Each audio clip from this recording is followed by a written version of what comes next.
Today is Monday, December 5, 2022. I'm Pastor Michael, and this is Wilderness Wanderings.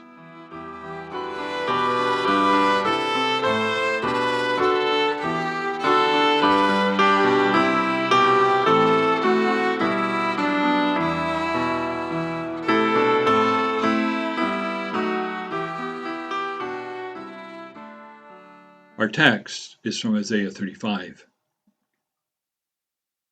The desert and the parched land will be glad. The wilderness will rejoice and blossom.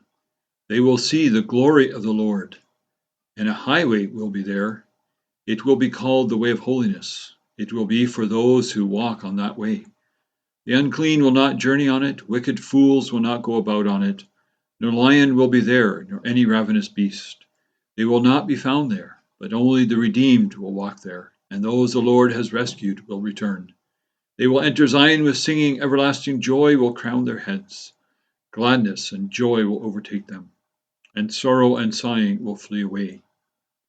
That's from Isaiah 35, 1, 2, 8, 9, and 10. You transplanted a vine from Egypt. You drove out the nations and planted it. You cleared the ground for it, and it took root and filled the land. The mountains were covered with its shade, the mighty cedars with its branches.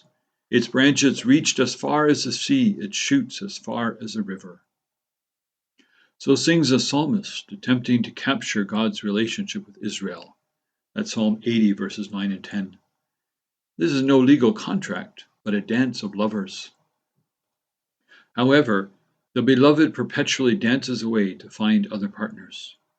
Yet God pursues Israel to win her back, lavishing her with gifts, causing her to flourish.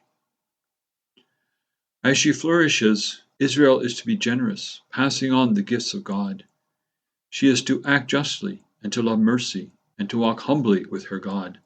Micah 6:8. Yet she rarely does. In exasperation, God asks, "When I looked for good grapes, why did it yield only bad?" Isaiah 5:4. Isaiah is comparing Israel to a vineyard that God has lovingly and tenderly planted and cared for.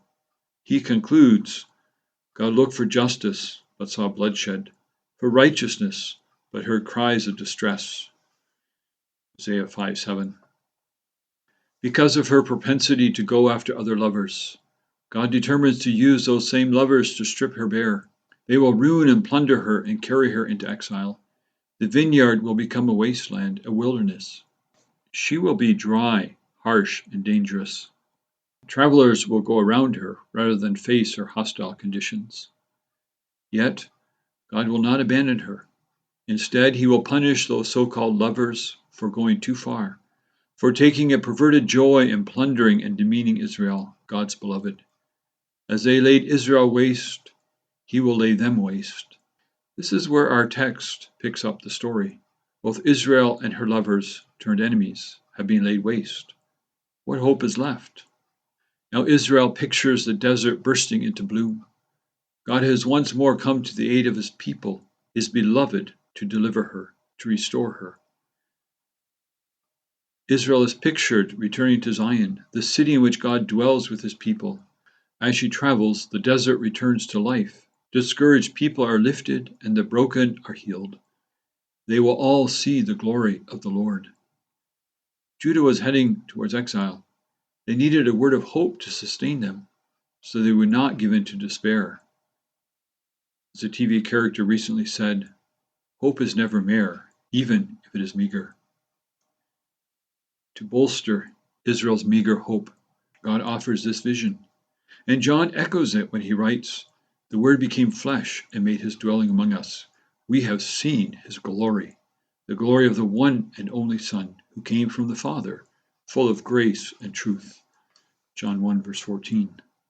As we trace Jesus' ministry on earth, we see elements of Isaiah's vision fulfilled. The blind see, the deaf hear, the lame walk, the hungry are fed.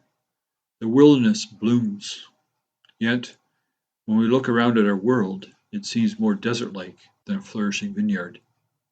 When our hope flags, we need to return to Isaiah 35, to remember that hope is never mere. As God promised to redeem Israel from exile, Jesus promised that he would return, and even as he tarries, the Holy Spirit whispers in our hearts, all will be well. As you journey on, go with the blessing of God. May the peace of the Lord Christ go with you, wherever he may send you. May he guide you through the wilderness, protect you through the storm. May he bring you home rejoicing at the wonders he has shown you. May he bring you home rejoicing once again.